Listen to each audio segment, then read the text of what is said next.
de hoy, hemorragias de primera mitad, estamos recuperando. Yo sé que debió ser la semana pasada, ¿no? Con las disculpas del caso, vamos a empezar donde se inicia. Bien, entonces ya estamos en la segunda unidad de obstetricia, donde en la primera parte ya están familiarizados cómo generar o desarrollar la historia clínica obstétrica, enfocada, como siempre les enseño a los alumnos, enfocada a conocer primero a la paciente, a través de los antecedentes, ¿no? Es la mejor manera de conocer el historial desde la primera consulta, conocer los antecedentes. Como estamos en gineco y obstetricia, vamos a empezar por los antecedentes obstétricos y ginecológicos. De ahí sale mucha información de saber la edad gestacional de la paciente, cuál es su fórmula obstétrica y qué otros antecedentes relevantes tiene. Antecedentes médicos, quirúrgicos, alérgicos, y recién porque viene la paciente, ¿no? Entonces, ya están familiarizados también cómo realizar el examen físico de la paciente obstétrica, funciones vitales, altura uterina, latidos cardíacos fetales, Leopold, el examen en la especuloscopía, hacer una pelvimetría y finalmente los diagnósticos, ¿no? Básicamente en la primera parte del curso se trata de eso, de cómo elaborar una historia clínica para elaborar plan de trabajo y ejecutarlo. A partir de la segunda unidad van a empezar a tocar temas que les va a ayudar a alimentar su criterio y su juicio clínico. Acuérdense, nosotros somos clínicos y quirúrgicos en la parte de ginecología y obstetricia. Entonces, no podemos dejar de lado la clínica, porque como van a ver, los diagnósticos generalmente son clínicos. Ejecutamos la parte quirúrgica para culminar el embarazo a través de una cesárea, una histerectomía, una salpingectomía, pero primero somos clínicos. Entonces, todos los temas que empiecen de la segunda unidad les va a ayudar para eso. Empezamos con la primera parte, que es la parte de hemorragias, ¿no? La parte de hemorragias, luego están los temas de hipertensivos, y luego están las demás comorbilidades, y por último me parece que en el sílabus figura la parte de infecciones. ¿Y por qué, no? Tenemos esta premisa donde dice que la obstetricia es un asunto de sangre. ¿Por qué? Porque toda atención obstétrica, sobre todo manejo o procedimientos, siempre va a haber una exposición al sangrado, ¿no? La paciente obstétrica siempre tiene alto potencial de poder sangrar, ya sea en el primer trimestre, en el segundo o en el tercer trimestre. Para eso la paciente se está preparando desde el inicio del embarazo. Hay cambios ya fisiológicos durante el embarazo. Como recuerdan, uno de los principales cambios es el aumento de la volemia. Acuérdense que la volemia se incrementa hasta un 60%, del 50 a 55, para algunos autores 60% del volumen inicial, ¿no? Después es un estado protrombótico, es decir, la paciente va a poder acudir al sistema de coagulación prontamente y de manera exagerada. Entonces, todo ello y otros cambios para disminuir la pérdida de sangrado. También ya saben que dentro de un parto normal el sangrado es de menos de 500 mililitros y en una cesárea es de 1 litro. Entonces, como ven, desde el inicio ya están orientados justamente a prevenir estos temas de sangrado, porque finalmente las pacientes, como vamos a ver en estas diapositivas, que es acerca de las estadísticas del 2020, del 2022 en cuanto a mortalidad materna. Todo lo que hagamos, desde alumnos, internos, residentes, especialistas, va a ir dirigido justamente a disminuir la mortalidad materna en nuestro país, ya que es un indicador incluso de pobreza, ¿no? Es un indicador de desarrollo del país. El tener más muerte materna traduce el déficit político, económico de un país. Es por eso que nosotros estamos dirigidos a tomar medidas, desde ser alumnos, desarrollar una buena historia clínica, vamos a llegar a un buen diagnóstico y vamos a plantear oportunamente plan de trabajo para poder intervenir, ¿no? Esa es la clave, saber intervenir oportunamente para prevenir los cuadros de hemorragia, porque justamente las causas, excepto el 2022, donde ya está involucrado el tema de COVID, antes del 2022, antes de la pandemia, las causas de mortalidad materna se dividían principalmente en tres. La más frecuente son las causas hemorrágicas, ¿no? En forma general, las causas hemorrágicas. En segundo lugar están los trastornos hipertensivos, como la preeclampsia, la eclampsia, hígado graso y otros trastornos hipertensivos que puedan tener durante la gestación. En tercer lugar están los procesos infecciosos, la sepsis, ¿no? Ese es el orden. Cuando nos pregunten en forma general causas de muerte materna, la hemorrágica siempre va a ser la más frecuente. Cuando hablemos de la zona urbana, es decir, acá en la ciudad, ¿por qué se muere más una paciente obstétrica? Por los trastornos hipertensivos. Porque acá en la ciudad tenemos cuidados intensivos, tenemos banco de sangre, tenemos personal calificado, tenemos especialistas, cosa que en periferia, en provincia, ya sabemos que es escaso, ¿no? Entonces, por eso es que o por la asequibilidad geográfica, también, ¿no? Muchos factores por el cual la paciente no termina recibiendo oportunamente derivados de sangre, que es finalmente lo que salva a las madres de la muerte. Entonces, cuando te pregunten por la zona rural, ya saben que la principal causa va a ser las causas hemorrágicas, pero zona rural sí, en zona urbana son los trastornos hipertensivos y en general son las causas hemorrágicas, sigue siendo las causas hemorrágicas. Muy bien, ahora también tenemos que saber distinguir cuánto realmente va a repercutir la presencia de sangrado en la evolución de un embarazo, ¿no? Muchas veces encontramos, la podemos encontrar como una oligometrorragia, es decir, una cantidad escasa, que no va a tener repercusión ni en el feto ni en la madre. Pero sí, cuando ya se presenta como hemorragia, sí, esta puede ser catastrófica, como dice el gráfico. ¿Cuál es lo más frecuente? La oligometrorragia, un sangrado escaso. Como ahora estamos dentro del primer trimestre, ¿cuáles podrían ser las causas de este sangrado escaso en el primer trimestre? El primer sangrado que se nos viene a la mente al inicio del embarazo es por implantación, ¿no? Por implantación sabemos que hay un escaso sangrado. Otra causa de sangrado son los hematomas que se van presentando también, por el proceso de implantación, de placentación, se van formando pequeños hematomas y de acuerdo a la ubicación, algunos pueden evolucionar a abortos o simplemente ser asintomáticos, ¿no? Entonces, es lo más frecuente, lo que más vamos a encontrar.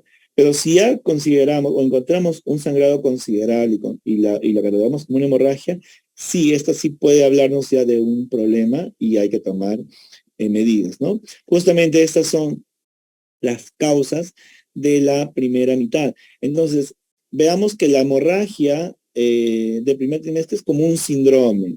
Así como ya tuvieron la de segunda mitad, sí, ¿no? ¿Todavía no tienen la segunda mitad? Ya. Entonces, se divide en dos, ¿no? Las hemorragias de primera mitad del embarazo, es decir, de las 0 a las 20 semanas. Y de 20 semanas en adelante, las de segunda mitad. ¿Por qué es importante clasificar o tener en cuenta como síndromes? Porque cada síndrome va a tener sus causas, de acuerdo al trimestre. Es decir, en el primer trimestre, las principales causas son el aborto, que es lo más frecuente en todas sus variedades, como vamos a ver ahora. En segundo lugar están los embarazos ectópicos. Y en tercer lugar están las molas, ¿no? Las molas. Justamente el tercer dígito de la fórmula obstétrica, ¿no? Esos son las tres causas. La segunda mitad, la más frecuente va a ser placenta previa. Es la más frecuente. Después sigue el abrupto placentae o desprendimiento prematuro de la placenta normoinserto, ¿no? Esa es la segunda en frecuencia. Luego sigue vasa previa y luego sigue ruptura uterina, ¿no? También ruptura uterina. Entonces, cuando nosotros nos encontremos frente a una paciente, ¿no? Sangrando y sea considerable la cantidad, incluso puede haber cambios hemodinámicos, hay pacientes que van a ver en emergencia que llegan chocadas, ¿no? Productos de un sangrado por aborto. Entonces es catastrófico.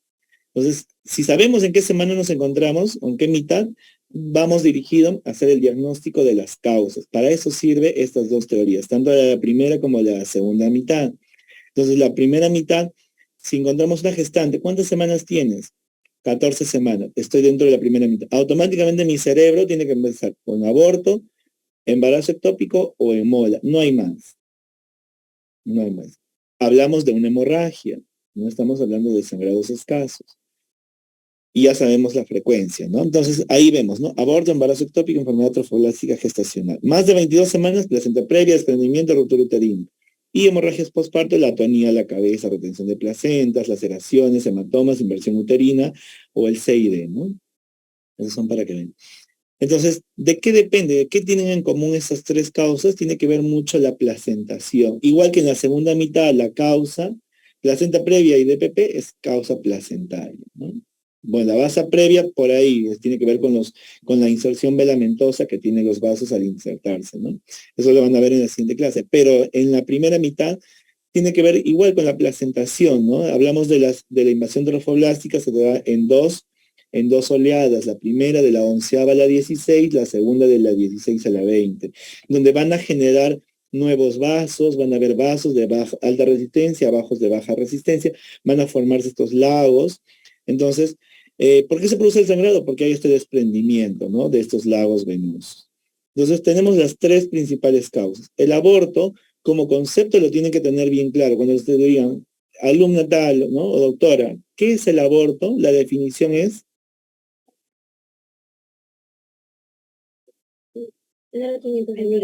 ya, esas son las características, pero la definición como tal, pérdida. ¿Y si está dentro el embrión? No es muerte.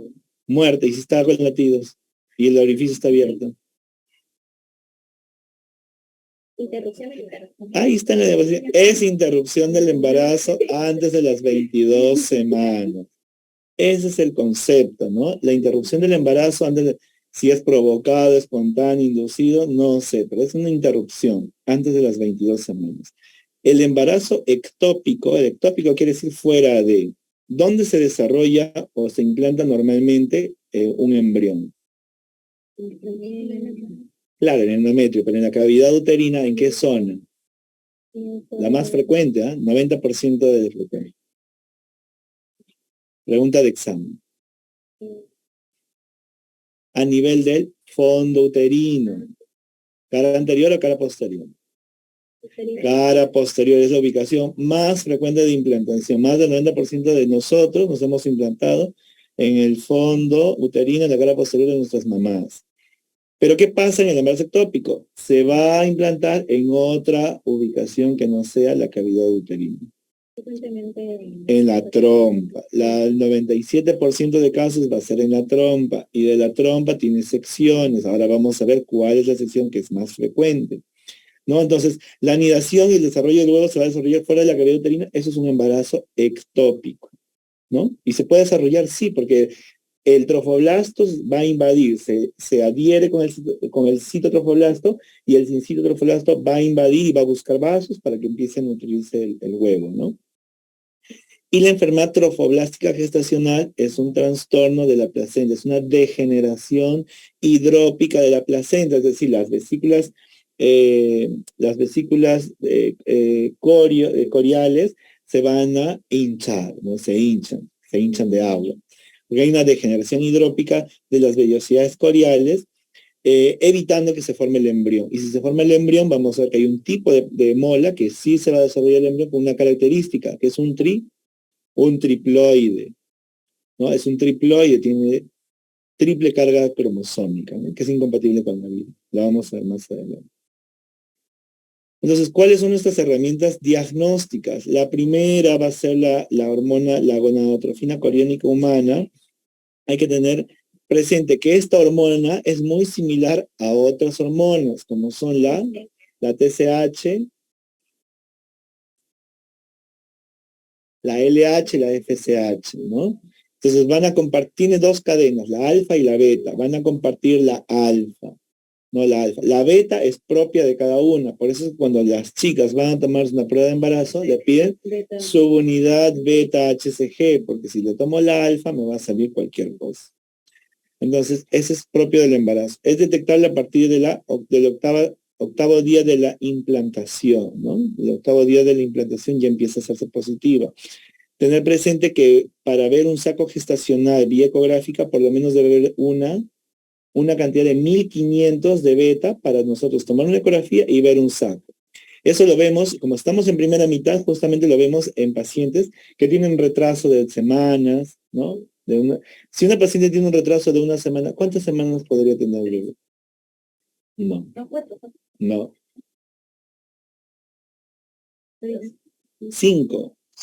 Porque el retraso es un mes, pues son 4 semanas. Si tiene una semana de retraso, son 5. Por eso es que la fecha, última regla, nos sirve para calcular la edad gestacional. Entonces, las pacientes que vienen a hacerse una ecografía apenas tienen una semana de embarazo, ¿creen que pueden encontrar un saco, un embrión o latidos? No, muchas veces no. Van a ver que van a encontrar endometrios gruesos o por ahí un esbozo de un saco gestacional, porque se están tomando muy prematuramente, ¿no? La ecografía. Entonces, ahí en esos casos nos sirve un poco la hormona, la gonadotrofina, ya debería haber saco. ¿Qué pasa si yo tengo 4000 de beta y no tengo saco? Y no veo saco. Puede ser. Hay tumores productores ya, pero no se vayan a lo más difícil, lo más fácil. ¿Qué es ectópico? ¿Qué es ectópico? Pues, ¿no? ¿Qué es ectópico? Que échate a buscar porque la beta está positiva y está alta ya con 1500 y no lo encuentro, o estoy tomando mal mi ecografía, o si no está, pues no hay que rastrear bien la cavidad endometrial. Si no está, échate a buscar. ¿Y dónde vas a buscar? En la trompa porque es la ubicación más frecuente. No hay pierde. 3000, ¿por qué? 3000 cuando es vía pélvica. Antiguamente se decía más pélvica, ahora todo el mundo tiene acceso a la transvaginal. Hay que saber que se va a duplicar 48 horas. Cada 48 horas la beta se debe duplicar. Se debe duplicar en un embarazo intrauterino. ¿Qué pasa si no se duplica? Pensamos en ectópico. Ectópico o una detención del embarazo también, ¿no? Muy bien. La progesterona también nos ayuda, no es de rutina, pero en teoría nos ayuda a hacer un seguimiento de un embarazo viable, ¿no? Y la ecografía sí nos sirve para justamente encontrar signos de embarazo de intrauterino temprano, o sea, para demostrar que el embarazo sea intrauterino, porque si demuestra que es intrauterino, nos quedamos tranquilos, que siga su proceso, su control. Pero si ya sabemos que tiene una beta positiva, tiene 8 semanas o 7 semanas, le tomo la eco y no hay nada en el útero, hay que echarnos a buscar, ¿no?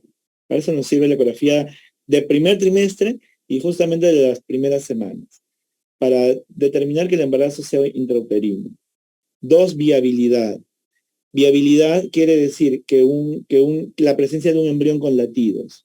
Por lo menos debe haber un saco de 20 milímetros para yo tomar una ecografía y encontrar un embrión. ¿Qué pasa si yo encuentro un saco de 35 milímetros sin embrión?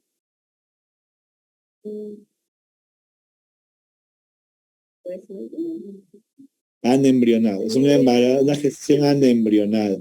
¿Por qué? Porque ya pasó los 20 milímetros. Al contrario, si tengo un saco de 14 milímetros y no hay embrión.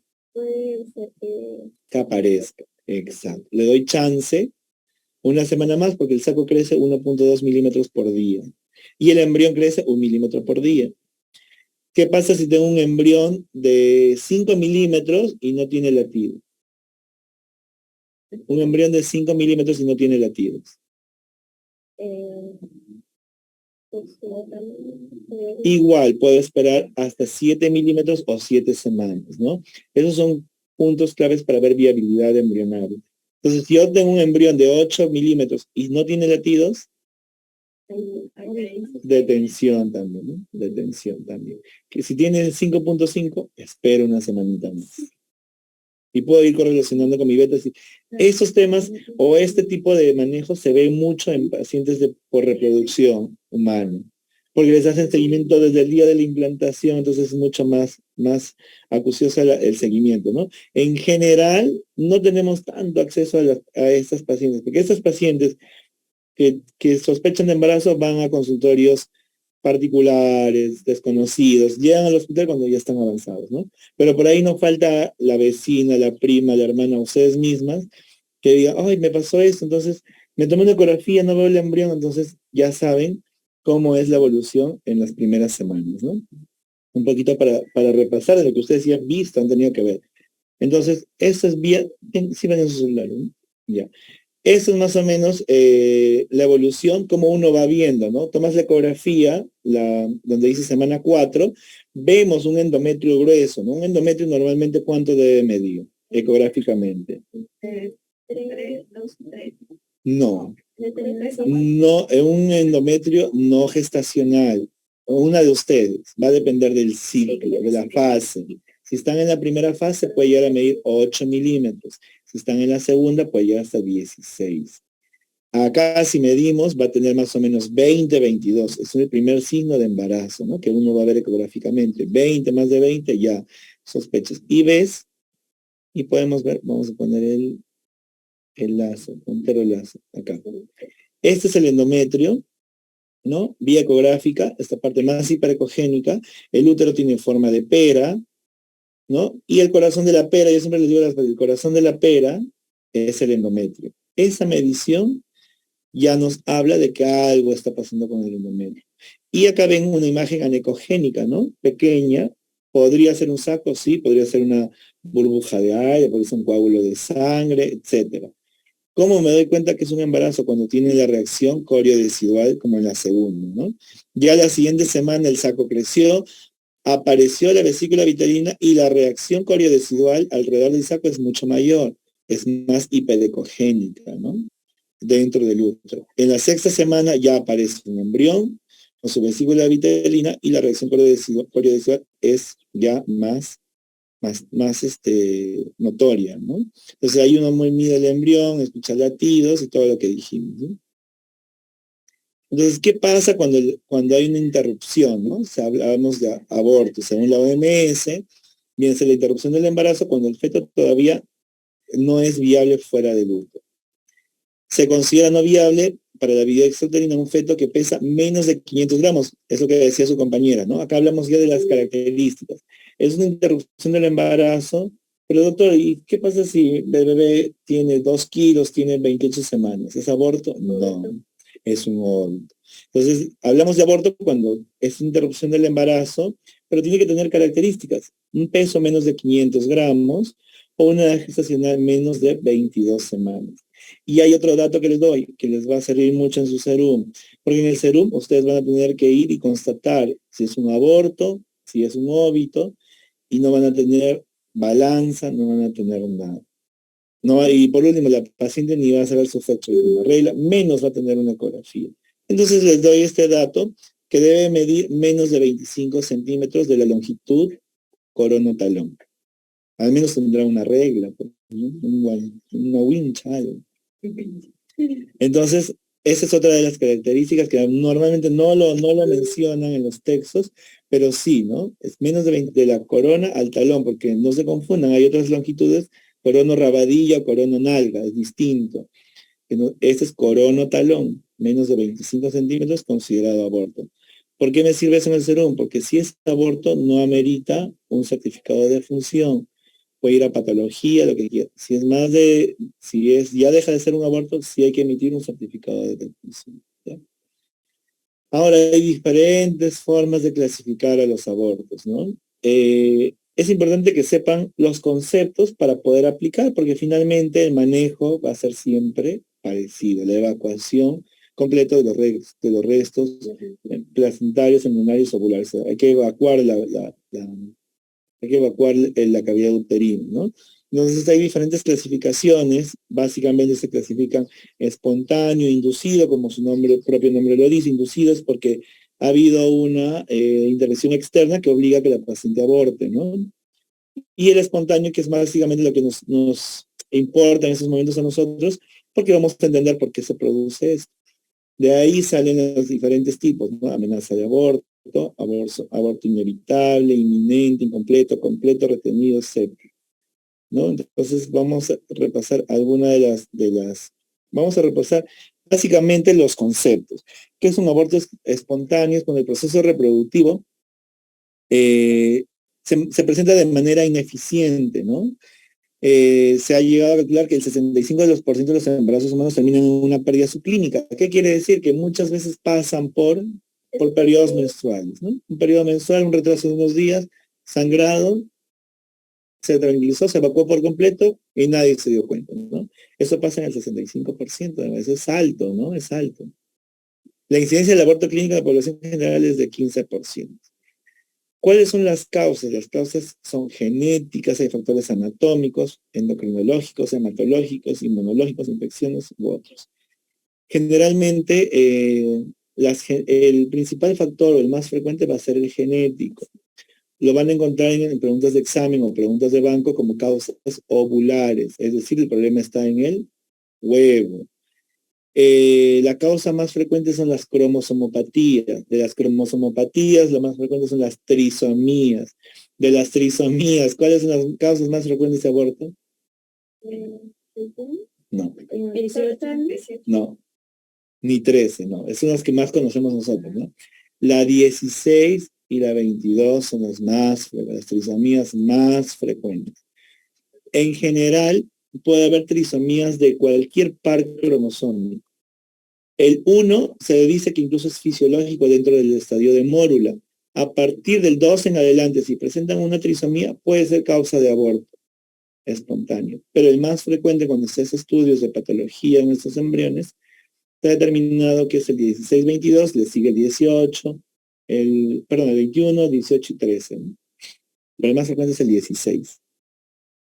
Factores anatómicos, malformaciones müllerianas, útero didelfo, bicorne, tabicados, ¿no? Factores anatómicos, agenesias muchas veces de vagina, ¿no? Problemas anatómicos, algo que no esté bien para que se desarrolle. Sinequias uterinas, es muy frecuente luego de abortos, luego de legrados o alguna intervención endouterina, es muy frecuente la formación de sinequias, que son cicatrices dentro del endometrio y se llaman sinequias endouterinas. Cierran de Asherman, ¿no? Entonces son problemas anatómicos. Problemas endocrinológicos, la resistencia a la insulina, hipotiroidismo, la diabetes, ¿no? Son problemas que van a producir problemas de abortos también. Hematológicos, el SAF, por ejemplo, ¿no? Infecciones como las causas más frecuentes son las aneuploidías, las trisomías, son las más frecuentes. Bueno, en cuanto al tema de aborto inducido, es más un tema legal, ¿no? Es un tema legal. Desde el punto de vista nuestro, tenemos que enfocarnos a tratar problemas de hemorragia, infección, enfermedad inflamatoria pélvica, porque al raíz de no se ve tanto esos problemas, porque ahora ya la gente tiene más acceso al misoprostol, ¿no? Pues ya dejan de ponerse palitos, ramas, la papa, ¿no? Como la teta asustada, ¿no? Todos se han puesto. Entonces, ya hay menos de esos casos, pero siempre es bueno tenerlo presente, ¿no? Bien, la amenaza de aborto es un cuadro clínico en la cual la paciente va a presentar un sangrado significativo, pero presenta dolor también, pero no está asociado a cambios de cuello uterino, no hay dilatación, así de sencillo, ¿no? Sangrado, dolor, sin dilatación. ¿Cuál es el manejo? El manejo es ambulatorio, es básicamente reposo, hidratación y control ecográfico, ¿no? Porque uno dice, ay, estoy sangrando, voy a perder a mi bebé, dígame si lo voy a perder. No, no se puede saber, simplemente hacemos el diagnóstico, dolor, sangrado, y hacemos tacto y no hay cambios, es una amenaza de aborto. Que pueda migrar después a un aborto incompleto, ya eso ya no se sabe, ¿no? Las causas más frecuentes de amenaza de aborto son las infecciones. ¿Cuál es la más frecuente? La infección urinaria, ¿no? En embarazo, infección urinaria siempre va a ser, como se dice, la vedette. Nunca hay pierde. Pues, siempre busquen infección urinaria en gestantes, siempre. Aborto en curso se divide en dos, aborto inminente y aborto inevitable. ¿Cuál es la diferencia? En los dos, el cuello se va a encontrar dilatado. A diferencia de la amenaza de aborto, acá sí va a haber dilatación. ¿Cuál es la diferencia? En el inminente, acá hay un error de tipeo. En el inminente, las membranas se van a mantener íntegras. En la inevitable, las membranas van a estar rotas. Esa es la gran diferencia, ¿no? El manejo sí requiere hospitalización, dependiendo de cada hospital. se podría iniciar una evacuación uterina. Generalmente en el hospital en el 2 de mayo, no, pues mientras haya feto con latidos por lo menos, porque ojo que acá el cuello está dilatado y sangrado, pero el bebé puede estar con latidos. Por eso hablamos de interrupción, ¿no? Entonces esperamos a que deje de latir para tomar algún tipo de intervención, ¿no? Salvo que la mamá ya lo expulse espontáneamente. Claramente esto va a evolucionar, pero nosotros podemos acortar el tiempo con el misoprostol principalmente, ¿no? Entonces, la diferencia inminente e inevitable. Pregunta de examen, pregunta de NAM, siempre los tratan de marear en eso. Inminente, inevitable, ¿no? El aborto incompleto es cuando ya ha habido expulsión del feto, pero quedan restos ovulares o restos fetales también, en raros casos, pero generalmente por encima de la semana 12. ¿Por qué? Porque estamos hablando ya de la segunda oleatrofolastia. De la semana 12 en adelante, ya el arregamiento de la placenta es mucho más, ¿no? Entonces es cuando más se presentan los abortos incompletos. Y hay dilatación, hay sangrado y hay expulsión de los tejidos fetales, placentarios o líquido amniótico. El manejo, ¿cuál va a ser? El manejo se divide en dos, en AMEU y legrado uterino. Ya han tenido un seminario de intervenciones obstétricas, ¿no? Entonces ahí han hablado de la evacuación endouterina. Hay dos tipos. El ameo es la aspiración, son las cánulas que ven acá, las cánulas.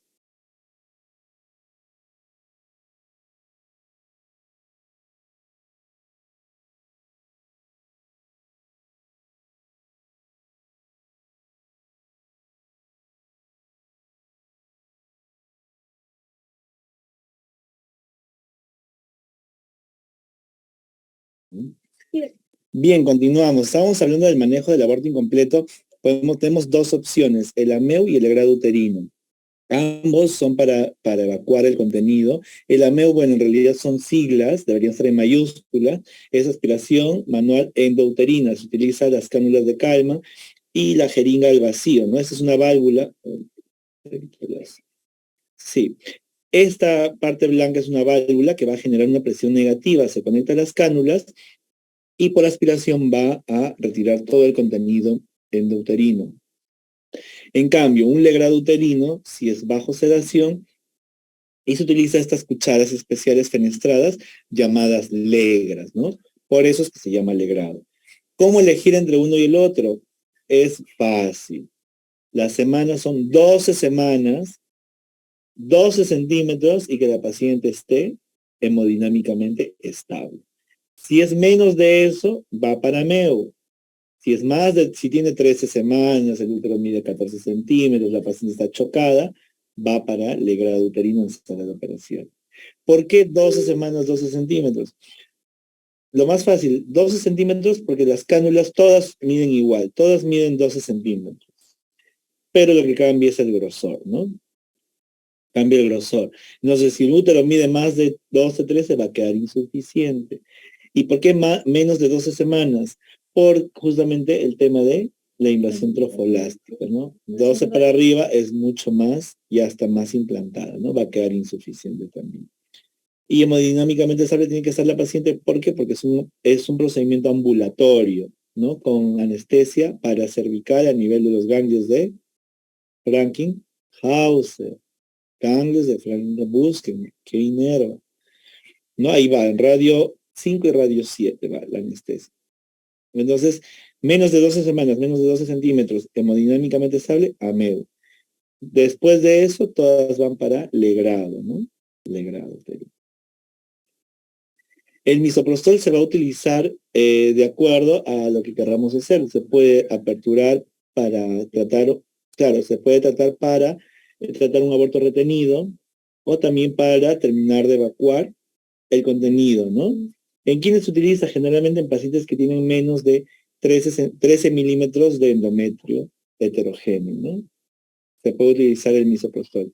La dosis, una de las más efectivas es la de 800 microgramos vía vaginal o sublingual. Acá tengo un video, vamos a pasarlo brevemente para que no han tenido la oportunidad de ver.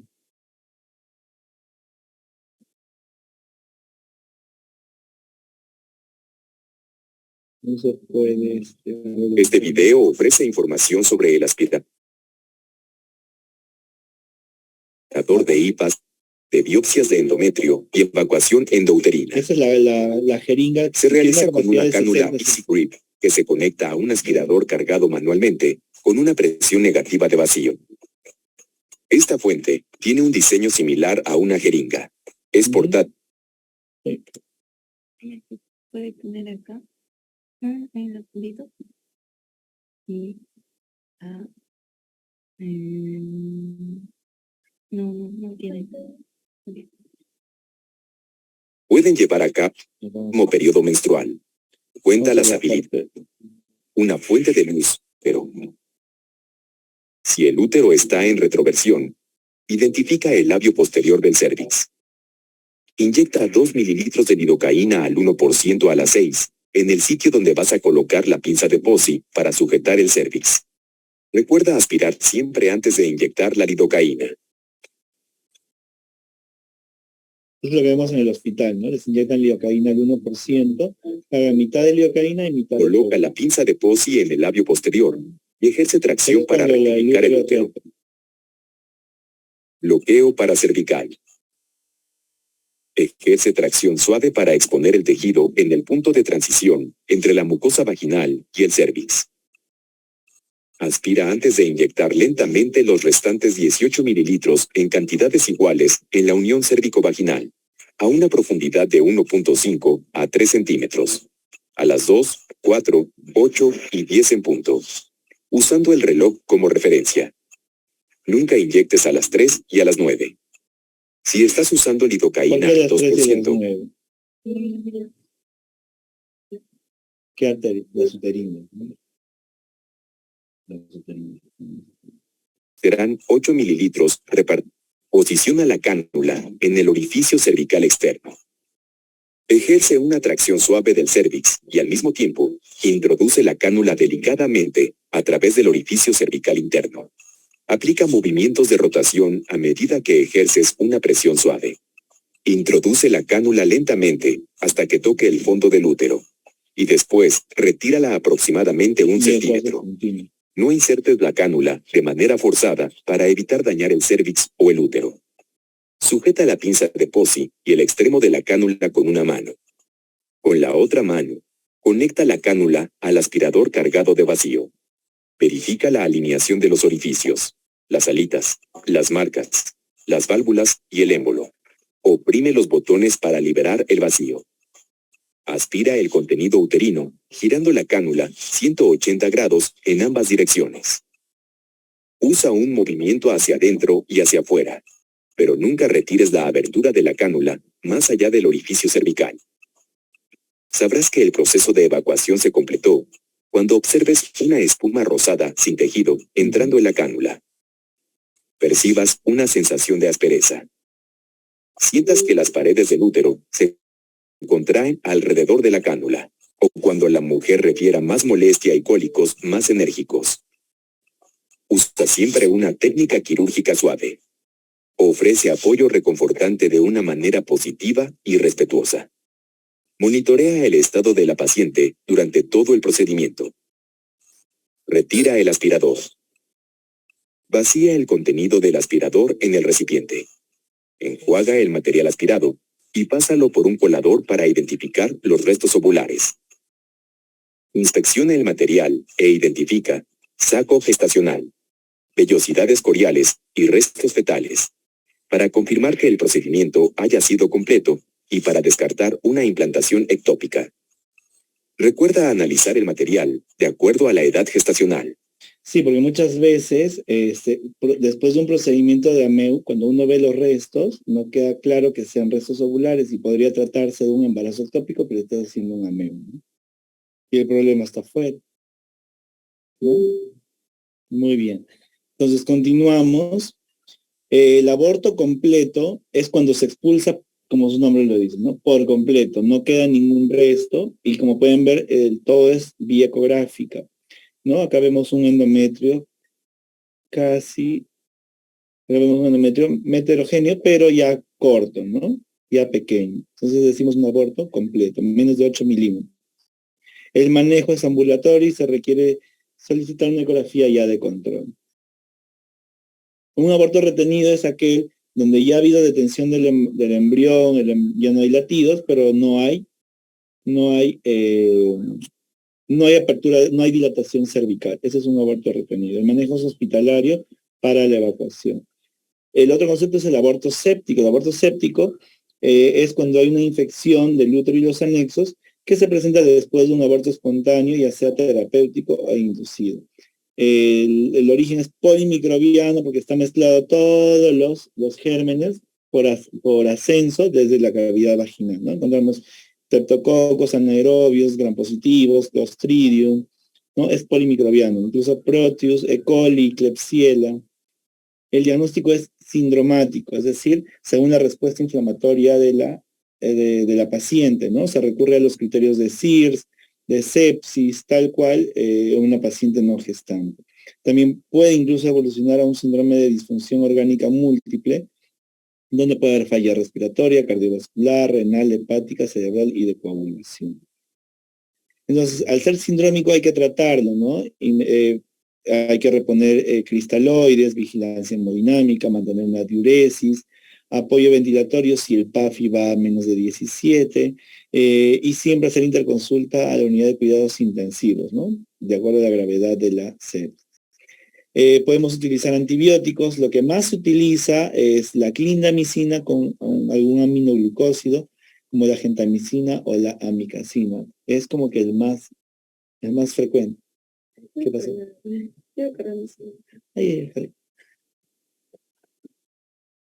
Ese es el de primera línea, ¿no? La clindamicina combinado con gentamicina y amicacina. Esa es la de primera línea. Otras opciones como la ampicilina, el sulbactam, las quinolonas como metronidazol, clindamicina, o las cefalosporinas de segunda o tercera generación son de segunda elección. Se debe realizar el degrado uterino, ya que como toda sepsis hay que evacuar el punto de partida, en este caso al ser intrauterino, se recomienda hacer dentro de las 8 primeras horas de ingreso y 1 hora después del inicio de los antibióticos. Si está asociado a abscesos tubováricos, se puede hacer una salpingectomía o una salpingoforectomía. La histerectomía se reserva cuando hay casos de metritis, ¿no? Cuando hay metritis, cuando la infección ya no solamente está en endometrio, en la cavidad, sino ya abarca la parte del miometrio. Ahí se opta por una histerectomía en caso de sepsis. O una culdotomía es raro realizar, pero se debería realizar idealmente cuando no hay metritis, pero sí hay colección en el fondo de saco. Bien, un embarazo ectópico, ya nos adelantamos, es aquel que la anidación y el desarrollo del huevo se produce por fuera de la cavidad. Dijimos que la ubicación más frecuente es a nivel de la trompa uterina, y la trompa uterina tiene regiones, tiene la región intersticial, tiene la región ístmica, ampular y fimbrias, ¿no? ¿Dónde es la más frecuente? Es a nivel de la ampolla o ampular. Esa es la más frecuente. Puede también asentarse en el ovario, en el cervix, en la cavidad uterina, en la cavidad abdominal, sí, ¿no? También en menos porcentaje. También ahora actualmente hay mucha incidencia, es muy frecuente encontrar sobre la cicatriz de cesárea, ¿no? Sobre la cicatriz de cesárea. Está dentro de la cavidad, pero está anidada dentro de la cicatriz de la cesárea. Es muy frecuente, en el hospital al menos sí hay casos, llegan casos. ¿Cuáles son los factores de riesgo? Tenemos lo más frecuente o lo más relevante es tener un antecedente previo, ¿no?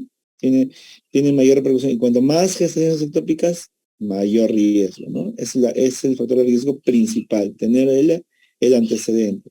Salpingectomías previas, historia de esterilidad, enfermedad inflamatoria pélvica, porque va a destruir los cilios del epitelio de las trompas uterinas.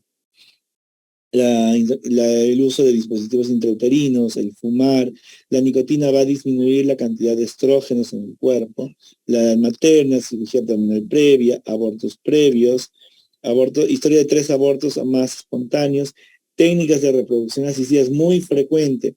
¿Por qué? Porque cuando uno hace una transferencia de embriones, coloca la cánula justo a 1 centímetro del fondo uterino, 1,5 centímetros, pero a veces la cánula puede ir más allá, muy pegado, y al momento de disparar, se dispara el embrión hacia las trompas uterinas, ¿no? Y no queda en la cavidad uterina, ¿no? Por eso es un factor de riesgo. Los pacientes que van para fertilidad tienen que tener presente siempre eso, ¿no? Las fertilizaciones in vitro. Esta gráfica es del Williams, ¿no? De acá, del Williams, porque hay diferentes gráficas en cuanto a frecuencia de la localización de embarazo ectópico. Esa es obviamente la principal, ¿no? Para temas de examen. Cuando quieran reclamar su punto, se tienen que basar en este porcentaje. Dijimos, el 95% de los casos es en la ampolla y en la ámpula es el 70%, ¿no? Otras regiones, el istmico, el intersticial o cornual. ¿Cuál es lo característico del cornual? Es que es más catastrófico. Puede avanzar más de las, incluso 10, 12 semanas, y ahí eclosiona. Y como es parte del miometrio, hay un sangrado masivo hemorrágico, ¿no? ¿Cuál es el tratamiento? Se retira el cuerno. La primera opción es retirar el cuerno. Se hace una sección parcial del útero. Si no se controla con eso, ya se hace una histerectomía. Otra de las formas peligrosas es también a nivel cervical. Si el producto avanza, puede llegar a este nivel de las arterias uterinas, ¿no? Está a 2 centímetros del istmo. Por eso son peligrosas. Igual, las ubicadas en la cesárea anterior, en la cicatriz de la cesárea anterior, también, ¿no? Por lo mismo, puede provocar una ruptura uterina. A nivel de ligamentos. Y es fácil que se acuerden, de 95 para 100 nos faltan 5. 3 van al ovario, ¿no? En frecuencia, 3% en ovario. Y el resto, 1 se va a distribuir a nivel cervical, cesárea anterior y abdominal o intraligamentario, ¿no? Dentro de la región de la trompa, lo más frecuente es en la ámpula, le sigue el istmo, le sigue las fimbrias y le sigue el intersticial. Lo bueno de las fimbrias, al fimbrial, es que se pueden producir abortos. Así como hay abortos uterinos, también hay abortos a través de la trompa. Entonces, es un saco que cae. Si no hay sangrado, queda ahí, ¿no? Si hay sangrado, sí entramos a poder coagular, por lo menos ahí, ¿no? Lo que está pasando. ¿Cuáles son las causas? Ya dijimos, ¿no? Bueno, hablamos del aborto. Ahora, las causas de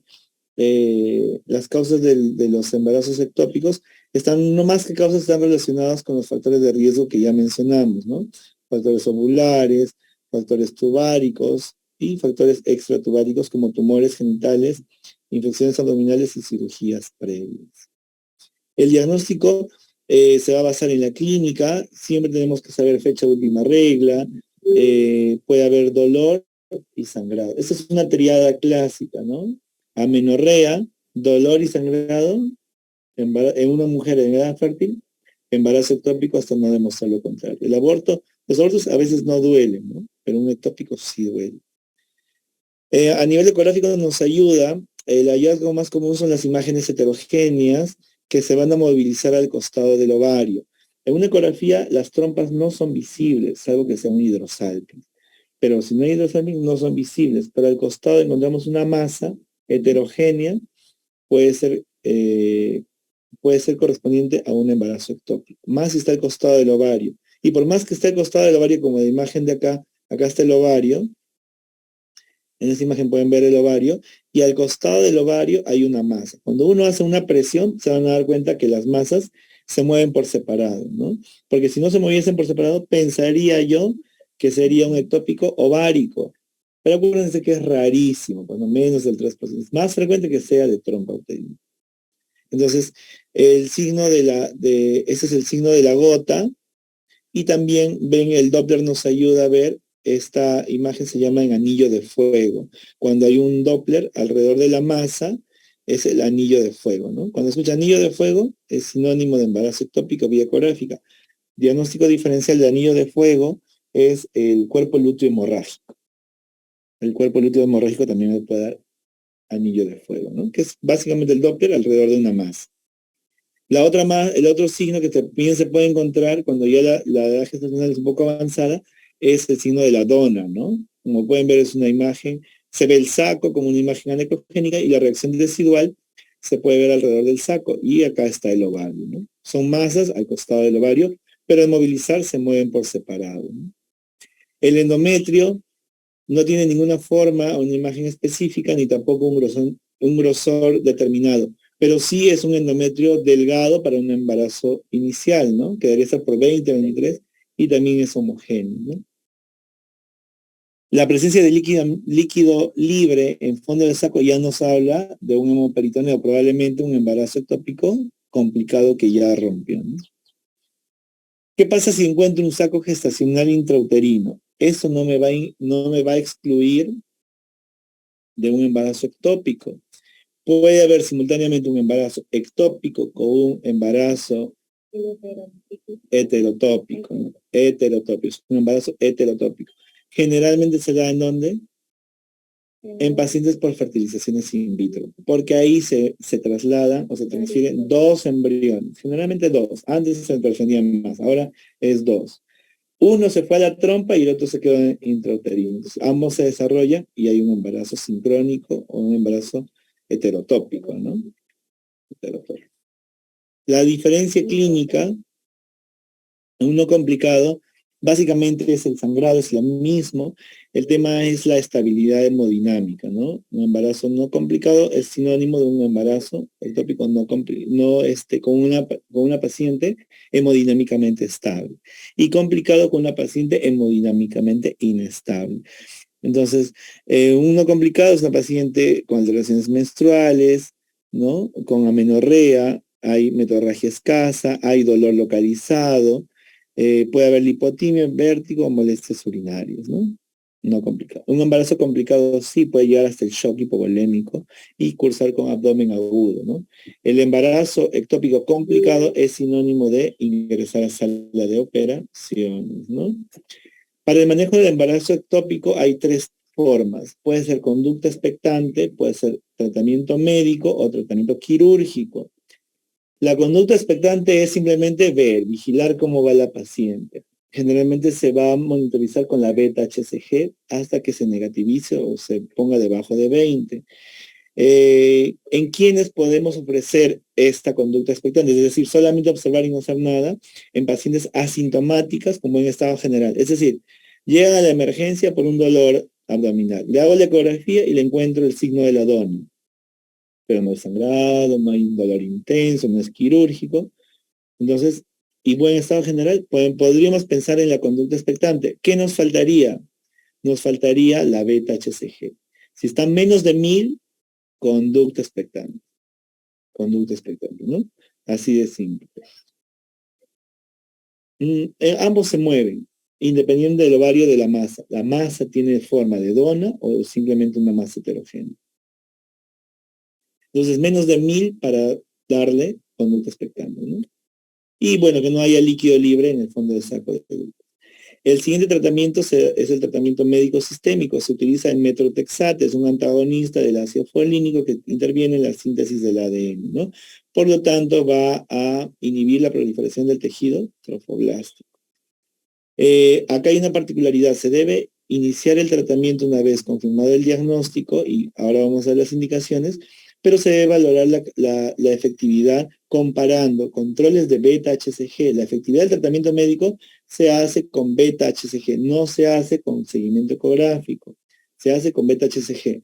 Se inicia el tratamiento el día 1, el día 4 se va a tomar una beta-HCG, el día 7 se va a volver a tomar otra beta-HCG. Tiene que haber una disminución de más del 15% entre esas dos medidas para decir que el tratamiento está funcionando. Si funciona, efectivamente se le hace un control semanal de beta-HCG hasta que se negativice o se ponga menos de 20. ¿Qué pasa si no hay un descenso del 15%?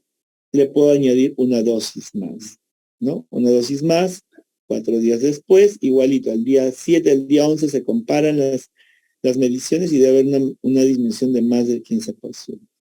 Si falla, ¿qué va? Tratamiento quirúrgico. Ahora, ¿a quiénes yo les voy a dar metrotexato? Aquellas pacientes que estén hemodinámicamente estables, o sea, sea un embarazo ectópico no complicado, que no haya un dolor severo, la función hepática y renal normal, ya que el metrotexate es hepatotóxico, ¿no? Y nefrotóxico. Que no haya latidos cardíacos fetales y que la masa mida por lo menos de 4 centímetros. Y que la beta-HCG tenga un valor menos de 5000, ¿ya? De 5000.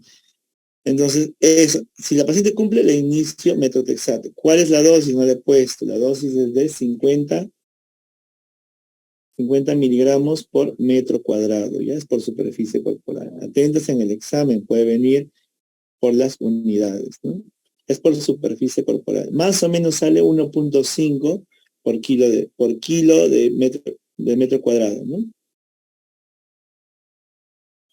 Y la ampolla viene de 50, entonces le ponemos 1,5 intramuscular. Entonces, acá está, ¿no?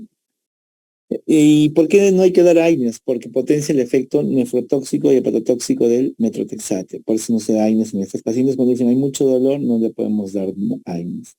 Es normal que dentro de los primeros días, antes de los controles de beta, la paciente tenga mucho dolor o también la beta se eleve. Por eso es importante medir exactamente 4 y el 7º día. Si lo medimos en el día 3, probablemente encontremos una beta que esté incrementándose. Y va a decir, uy, no está funcionando el tratamiento. No, es porque ya las células se están lisando y hay mayor liberación de beta-HCG. Por eso. Por eso es importante esperar 4 y el día 7, ¿no? Ahí está, debe disminuir más del 15%, ¿no? El tratamiento quirúrgico se ofrece a quienes, aquellas que la masa tiene más de 4 centímetros. Doctor, tengo una beta que tiene 3.500, pero la masa ya mide 4.5, ¿no? Va a quirúrgico.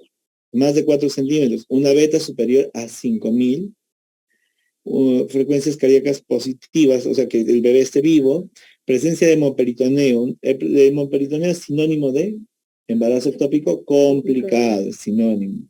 No hay nada más que decir. Gestación heterotópica, ¿no? Uno de los sacos en la trompa. Antecedente de gestación ectópica homolateral tratada de manera conservadora. Es decir, salvamos una trompa, pero se volvió a presentar un ectópico en esa misma trompa quirúrgica.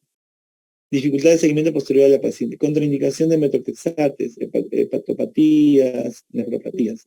Cuando la paciente no desee tratamiento conservador. Yo no quiero esperar, doctor. Quiero que me solucione mi problema ya. Pero sí. Fracaso del tratamiento médico, ya lo dijimos. ¿Qué opciones tenemos? La mejor vía y la de elección va a ser siempre la laparoscopía, ¿no? La laparoscopía. ¿En quién se reserva la laparotomía? En aquellas que gorditas, en aquellas pacientes también que no, que tengan adherencias, ¿no? Por cirugías previas, que no haya personal calificado, que el equipo esté inoperativo, entonces nos queda la laparotomía. ¿Qué tipo hacemos de cirugía? Podemos hacer salpingostomía, que es lo que están viendo en la imagen, simplemente se abre, se curetea, se aspira y muchas veces se coloca metrotexate intralesional, ¿no? Esa es una opción. No es la más recomendable, pero se podría hacer. ¿En quiénes se podría hacer esa salpingostomía? En aquellas pacientes que ya tuvo un embarazo ectópico, en una trompa. Le retiraron la trompa y le queda la otra trompa. Viene al año siguiente por un embarazo ectópico igual. Como ya no tiene más trompas que rescatar, entonces podemos optar por una salpingostomía. La otra manera es hacer una salpingectomía, retirar toda la trompa, ¿no? Que es lo más recomendable en aquellas pacientes que han tenido su primer episodio de embarazo ectópico. Tiene alto índice de recurrencia. Otras presentaciones, la intersticial o cornual, que ya dijimos que es la más catastrófica, la cervical, que si avanza puede llegar a las arterias uterinas, ¿no? La gestación sobre la cicatriz de cesárea, porque puede haber ruptura uterina, la ovárica también puede haber hemorragia masiva, la abdominal y la heterotópica, que ya mencionamos cuáles. Ahí están los tipos de, ¿no? La cirugía conservadora, cuando hacemos salpingostomía, salpingectomía y una laparotomía. Es lo mismo que ya hemos dicho. Bueno, la enfermedad del trofoblasto viene a ser una derivación de la producción de la placenta, ¿no? De la reproducción de la placenta. Hay una degeneración hidrópica que normalmente debería dar paso a la placenta y al embrión. En este caso solamente hay proliferación desmesurada de la placenta, ¿no? Podemos calificarla en dos formas, la mole hidatiforme y las neoplasias trofoblásticas gestacionales, donde está la mole invasiva, coliocarcinoma, tumor del lecho placentario y tumor trofoblástico epitelioide. Son evoluciones malignas de lo que es la mole hidatiforme, eso lo maneja ginecología oncológica, ¿no? Desde el punto de vista de la mole hidatiforme puede ser completa o parcial. ¿Cuál es la diferencia? Bueno, acá vemos primero, ¿no? ¿Cuál es el principal factor de riesgo? La edad materna avanzada. Más de 40 años es el principal factor de riesgo para producir una molidatiforme. ¿Cuál es la clínica? Pregunta de examen. La metorragia del primer trimestre es el síntoma más frecuente. Esa es pregunta de banquito, de examen, de NAM, de todos lados, ¿no? ¿Por qué? Porque muchos piensan que la expulsión de las vesículas hidrópicas es lo más frecuente. No es lo más frecuente, es lo patognomónico. Si una paciente elimina estas vesículas vía genital, es patognomónico de molidatiforme, pero no es la más frecuente. La más frecuente es el sangrado. Acuérdense cuando estén dando ENAM, porque eso no voy a preguntar. Van a venir, en el ENAM viene ese tipo de preguntas. Abortos de primer trimestre, dolor y presión pélvica probablemente secundaria al aumento del tamaño uterino, la presencia de quistes tecaluteínicos. La expulsión de vesículas hidrópicas a través de la vagina es poco frecuente, pero diagnóstica, ¿no? Porque es patognomónica. ¿En quiénes sospechamos de mola? En aquellos pacientes que tienen una altura uterina más grande del periodo de amenorrea. Otros síntomas clásicos como anemia, preeclampsia, debut, ya dijimos que puede, ¿no? Por sobreexposición placentaria, puede haber preeclampsia, incluso desde las 20 semanas, hiperemesis, hipertiroidismo, por la semejanza con la subunidad alfa, ¿no? Con la alfa. Estas son las imágenes macroscópicas, hay una degeneración hidrópica, las vesículas, este tipo de vesículas van a salir a través de la vagina de la mujer y eso es un signo patognomónico, ¿no? Patognomónico de la mola hidatiforme, más no es lo más frecuente. Lo más frecuente es el sangrado. Vía ecográfica se puede ver de diferentes maneras, ¿no? Se pueden ver como copos de nieve, el signo de copos de nieve. Copos de nieve es sinónimo de mola. También se puede ver una masa aislada con embrión. Esto se trata de una mola incompleta, ¿no? O parcial. Y la más frecuente de encontrar es en panal de abejas. En panal de abejas, mola, ¿no? ¿Con qué hacemos contraste? Con la beta HCG, debe estar por encima de 100.000, ¿no? Muy alto, ya 100.000. Las diferencias puntuales entre la mola parcial y la mola completa. La mola parcial se va a desarrollar por la fecundación de 2 espermas en un mismo óvulo, ¿no? Por eso es que tenemos un embrión con un cariotipo 69XXX o 69XXY. Es una triploidía, ¿no? En cambio, en la mola completa hay un óvulo vacío con un esperma que está duplicado o un óvulo vacío con 2 espermas, ¿no? Entonces hay es un embrión diploide, puede haber un embrión diploide en el caso de la mola completa. En la histología, ¿qué más hay? A ver acá. El riesgo de malignización, ¿no? La mola completa tiene mayor riesgo de malignidad. Puede incluso ser metástasis. ¿Cuál es el tratamiento de la mola? El tratamiento de la mola es la evacuación endouterina. Lo que recomiendan es hacer un legrado aspirativo, ¿no? Es decir, ingresar una cánula con un motor que aspire, pero mecanizado. ¿Cuál es el riesgo? Que haga una embolia, ¿no? Ese es el riesgo, que haga una embolia de las vesículas. Sí, ese es el riesgo. La administración de uterotónicos está recomendado en casos de hemorragia. Una paciente que va a estar sometida a una evacuación por mola puede sangrar y terminar en atonía uterina. Se va a administrar inmunoglobulina anti-D a todas las pacientes RH negativas, si son sus primeros embarazos, y la histerectomía y la histerectomía se van a recurrir y en caso haya metástasis.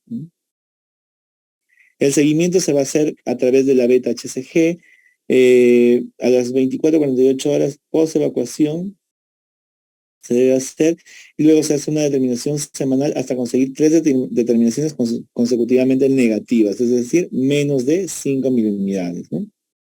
Y posteriormente se realizan determinaciones mensuales. Entonces el seguimiento es con la beta HCG.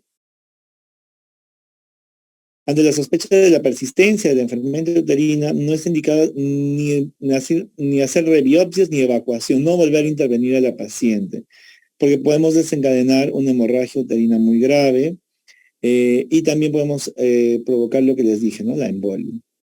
y debe ser derivada a ginecología oncológica, porque ahí ya le empieza incluso a hacer quimioterapias, ¿no? En caso de la persistencia, sin imagen ecográfica que lo justifique, se realizará una exploración ginecológica dirigida a monitorizar la involución de las estructuras pélvicas y descartar presencia de metástasis vaginales, ¿no? Que sería un sinónimo de persistencia. Se realiza en pacientes que han sido sometidos a histerectomía, también se va a vigilar con la beta-HCG, dado que el riesgo de secuelas de malignidad es del 3 al 5% de los casos puede migrar a malignidad. Bueno, esas son las referencias. Y eso es lo que les preparé acerca de las hemorragias y causas de sangrado en la primera mitad. ¿Alguna pregunta que tengan?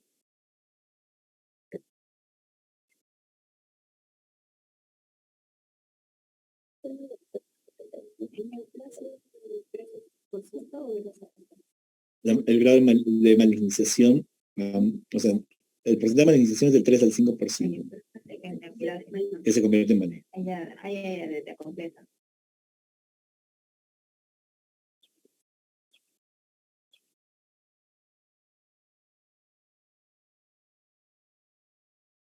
Muy bien, si no hay preguntas, bueno, espero que haya quedado claro y los puntos claves para el examen, ¿no? Las preguntas de examen van a ser tipo casos clínicos, para lo cual tienen que tener claro los conceptos que hemos repasado, ¿no? No necesitan, creo que por lo menos para las preguntas del examen, no van a necesitar más de lo que ya se ha mencionado ahora. Para la vida y para el examen en NAM, sí, pues hay que seguir repasando otras cosas más, ¿no? Muy bien, conmigo será hasta otra oportunidad. Muy buenas tardes.